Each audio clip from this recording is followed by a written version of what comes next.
I cannot believe we have another headline about The Acolyte. How are we still dissecting the failure of this show after it's already been canceled?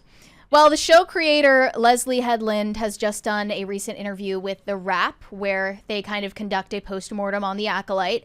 And she pointed out, I'll mention this first, that the content being made about Star Wars will ultimately be more culturally impactful than the actual Star Wars. Quote, those IPs will continue to make money, but I don't know how much they will affect the next generation as much as the content that is being created around those events, IP films and television shows.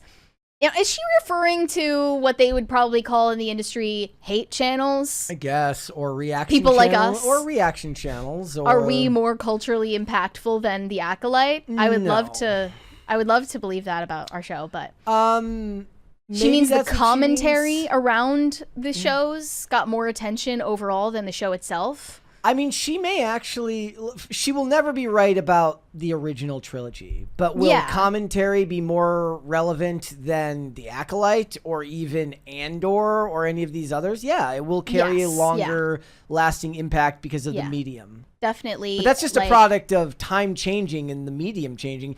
I guess the bigger question would be, how does, do you guys do, your own version of, and I know they did. I think they did their own, podcast roundups about their episodes and stuff like that, kind of like Talking Dead. Talking Dead will never be as relevant as Walking Dead, but would some type of Star Wars podcast be as relevant? Because they all do that now. They all do companion podcasts with their shows. Those won't be relevant either because it's not about the medium. It's about the corporate structure. Commentary channels are popular because they're not owned by corporations or they're not owned by the people making the art. I'm going to make a comment that sounds like I'm insulting Leslie Headland's appearance, but she doesn't, need that. I mean to say Leslie Headland is sort of a primate version of our species. She sort of was a holdout from our evolutionary process, meaning that she is the type of showrunner that no longer has a place in her industry. And they're asking Leslie what she plans to do with her career now that people are sick of her shit. And it's titled, for that reason, How Leslie Headland is Forging Ahead with Diverse Stories Amid Industry Rollback, and what really happened with The Acolyte. So they mean, okay, everyone's done with DEI now. Nobody's interested in your game. What are you going to do with your career, Leslie, since it's all based on this? They say Leslie Headland knows firsthand just how significantly Hollywood has changed over the last 2 decades. I would say it's changed more significantly in the last 2 years than the last 2 decades. She first broke out as an indie filmmaker with a distinct voice, writing and directing an adaptation of her play Bachelorette in 2012, and following that up with the R-rated Alison Brie, Jason Sudeikis rom-com Sleeping with Other People in 2015, both indies that found audiences at Sundance. Then in 2019, at the height of studios' spending bonanza on streaming, she co-created the dark comedy Netflix series Russian Doll, directing half the season and picking up Emmy nominations. Then she made a Star Wars show. She said, I think we're in a really interesting in-between place right now. That's about the current marketplace as she continues to develop and produce projects through her Shoot to Midnight banner. The company's ethos was initially built on elevating unacknowledged or underrepresented voices in dark comedy, but as the market got more challenging after COVID, it became about crafting relationships and seeking out female writers, specifically TV writers who wanted to get in and sort of break into the industry. That's been a challenge recently, she said, acknowledging the rollback in DEI and female-led projects at major studios. Because, if all of these projects had been a raucous success, they wouldn't have rolled back these programs. Correct. If we found out that these underrepresented female directors and showrunners and writers were really being passed off for their talent because people are, privileged if they have penises, then we would find out, after giving them the chance they deserved, that they can make really successful projects. But the problem is, The Acolyte wasn't one of them. So in her series, The Acolyte, it was caught in the crosshairs when it debuted becoming the target of racist online attacks over the decision to center a black female lead. They, of course, capitalized black here, played by Amanda Stenberg. No mention of the fact that Amanda Stenberg twerked the haters away on Instagram. No mention of the bad PR, of course. The show was canceled after one season, a decision that didn't catch Headland completely off guard, but still stung. I was not surprised by the cancellation. I think I was surprised at the swiftness of it and the publicness of it. I was surprised by how it was handled. But once I was getting particular phone calls about the reaction and the criticism and the viewership, I felt, okay, the writing's on the wall for sure. She had learned something vital through the Acolyte kerfuffle, as she saw online creators, many of whom she had followed for years before she made a Star Wars show of her own, rack up views and ad revenue for their lengthy reviews and recaps about the show. As she looks ahead, she thinks Hollywood is misunderstanding how those models work. The content that is being put out by the streamers or the studios is being snatched up by these other creators, and commentaries, synopses, live videos, all of the ways that these creators make money through viewer-based ad revenue and Patreon. There's a lot of money to be made, and by the way, have at it, get your coin. But it revealed to me that there is a misunderstanding between studios and engagement, but they think of it as fandom, and in ways it is. Studios use it almost like a focus group. There's a $100 super chat there. Oh, from shit, missed that one. Steve Bottoms. Happy Thanksgiving, PCC crew. Thank you. A little early, but happy early Thanksgiving Thank to you you as well. We'll buy a turkey with that. How about that? So I guess she's saying, if the critical drinker shits on the Acolyte, then the studios get all frantic and they're like, I don't know what to do. They start making a bunch of calls to Leslie Headland looks like we're not going to renew your show now. And she's saying, well, you wouldn't understand this. He's getting a lot of attention for shitting on my show, but that doesn't translate to how viewers are actually feeling about my show. Yeah, but she said we hit the Nielsen charts sometimes, we didn't sometimes. You have to hit them all the time. For instance, I keep lauding the show High Potential, which of course nobody in this audience probably watches because nobody my age or younger likes these types of crime shows. But its season 2 premiere saw a 300% increase over the season 1 premiere and grew in audience every episode, meaning that it's the opposite of a snowball rolling downhill. It's actually trudging uphill and building strength as it goes. So that's what you should be shooting for. You should be looking for the same thing happened with Daredevil Born Again. Nobody cared. Nobody cared. Thank you. Still loud. We'll get 2 in a second here. Yes, close.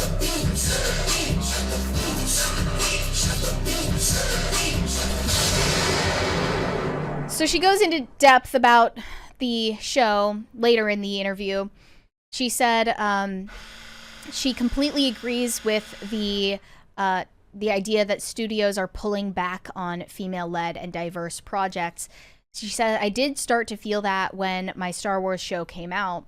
In 2024, I remember thinking, oh gosh, I wish it wasn't coming out in an election year. I think that's contributed to the move away from DEI hires, and I would say we are not a company that is she's talking about her company, that is interested in myopically in that. As a queer woman, and my other hires are women, it just means that's my community. I'm queer, so I just see the world through my specific lens, and that means just doing different things. Yeah, but the thing is, those different things don't make money right now, so you're going to have to go find your own. Maybe you could head to Patreon, where all these other creators are on that you're talking about. They say there was a lot of unfair vitriol about the Acolyte online, and for it to be the first Star Wars show to be publicly canceled, Lucasfilm had never done that. She said, really, the whole thing with the Acolyte was always a major risk. It was a new part of the timeline, all new characters, part of the lore where you couldn't use a stormtrooper. You didn't have the reference of the politics and war that Tony Gilroy has brilliantly exploited in a genius way in Andor. But all that iconography and all those visual references are original trilogy references, and ours were the High Republic novels and the publishing initiative and then the prequels, specifically with lightsabers. I also think that any gripes creatively with the show are completely valid. That's people's reaction. It's usually their reaction to their own reaction. But like I said, the show was always a risk. It's the old adage of the first one through the wall is the bloodiest, and this is very similar to coming back to your question about the company. It was very much, let's shoot for the sky. Let's just go for it. So I have no regrets, and I'm absolutely obsessed with Star Wars, still am, and I love my show, and I know that it's wonderful. Here's the problem. You weren't the first one through the door. You're piggybacking off of a much more famous brand for your type of storytelling. So no, you're actually on the shoulders of giants and making content for very, very, very small people. Well, I guess she's trying to say, like, I know. in the sense that we were drawing upon a piece of this franchise that was yet to be explored on screen, which is a clever little way to weasel out of its objective failure. You know, it's just so funny that they're questioning Leslie Headland about, you know, the interests of women in her industry when she literally worked for Harvey Weinstein. Like, I just will never move past that. Like, is she ever going to answer for that? Has anyone ever asked her about it? I don't think it comes up in interviews. How do you avoid talking about that for this long? Did you mention the part about fascists yet? No, we're getting there. Okay. We'll get there. Okay. They ask her, what was the experience for you to see the show not only get attacked, but weaponized by certain parts of the media? Nowadays, when I'm reading these interviews, I just picture Catherine Stoffel from the GQ interview and all of them asking the question. So what was the experience for you to see the show not only getting attacked, but weaponized by certain parts of the media? So you're saying that Amanda Stenberg should twerk to own the haters? So here's what Leslie said. I have thoughts about this, and I don't want to go on a tangent, so I'll stick to personal rather than the professional. I was not online. However, I am a Star Wars fan, which means I've always been, since the launch of YouTube, part of the Star Wars fandom community. These guys I've known for years and years, so when I got the information from others about what the weather report was, there was a real concern from friends of mine or coworkers that saddened me. I also was like, I know who these guys are. You don't have to tell me who's talking about it or how bad it is online. I know exactly who they are. I supported them on Patreon. There are some of them that I respect, and there are some of them that I think are absolutely snake oil salesmen, just opportunists. Then, of course, there are the fascists and racists. So it runs a gamut. It isn't just one thing or the other.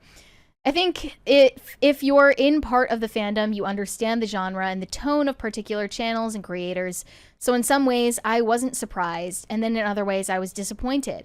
I think you always do that when you create something. It's just that Star Wars is on a massive level of visibility. Yeah, you will get a corresponding amount of backlash and pushback when you get the opportunity to work for something like that. Thank you. Thank you, guys. For the second crisis party. Here we are, just a couple of fascists, racists, making money, shitting on the ACOLYTE. That's the question, right? We're the people. Like, where does she draw the line? Which ones are the snake oil salesmen? Yeah. Which ones are the ones that are valid and are just critiquing them fairly?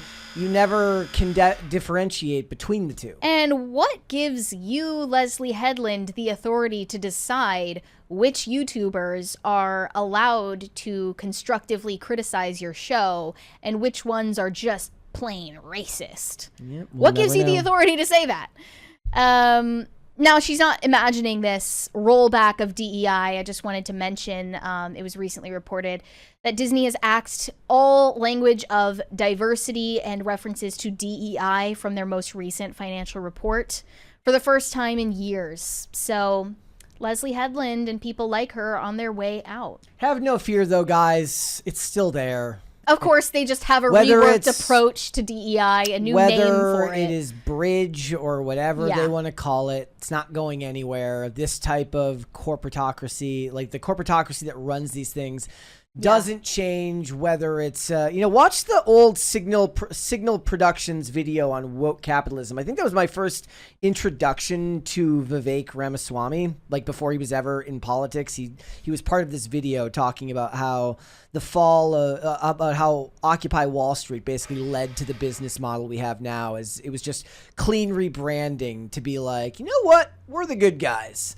Like, sure, we like emptied your portfolios and you're broke and the government gave us the bailout. But you know what? Black people. You know what? Women. You know what? And they don't care about those groups. They've never cared about those groups. They care about the bottom, the bottom dollar. Well, this is another reason why I say, woke isn't gone. It just rebranded. It just took on a more covert appearance because last month, it was leaked from within Disney that they have merely renamed DEI. They kicked off their inaugural Global Belonging Week back in October.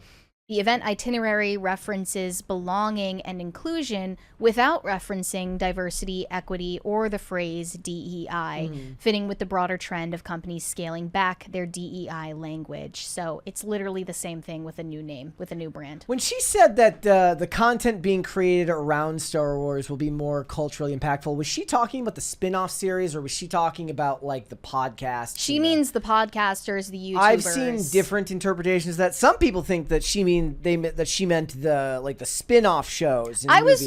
was confident that she meant the independent content creators like on YouTube, because she's talking about how she was subscribed to a lot of these people. Those IPs will continue to make money, but I don't know how much they will affect the next generation as much as the content that is being created around those events, IP films and television shows. So I don't know what her interpretation is. I just know that she shouldn't be making a Star Wars show because she didn't make enough money the first time around for them to justify giving her another chance at it. It is kind of funny that they like slapped her with like the public cancellation, whereas the rest of them, it's just like every 6 months they ask Ewan McGregor if they're going to make another Obi-Wan show, and he's like, yeah, I really want to. And they're like, yeah, maybe. Who knows? They don't ever, like, doesn't seem like they ever give the cancellations for the other ones. There's that one, they're like, we need to cut bait and cut bait now. The Obi-Wan PR was also a disaster, now that you mention it. Like, him like making that crying video in his car about how people are being mean to Moses Ingram and stop being racist, guys. Wait, what was in the song from the Acolyte lady from Amanda Stenberg? What was she saying in the song? I already forgot the words. Like, don't care about your discourse or whatever. Yeah. We don't fuck with your discourse, as she's twerking in our faces. No mention of that, of course. No mention of any of that from the rap. Thanks for watching. Listen to full episodes of Pop Culture Crisis on Spotify. Keep up with us on social media and make sure you subscribe and ring that bell so you never miss the show. Bye, guys.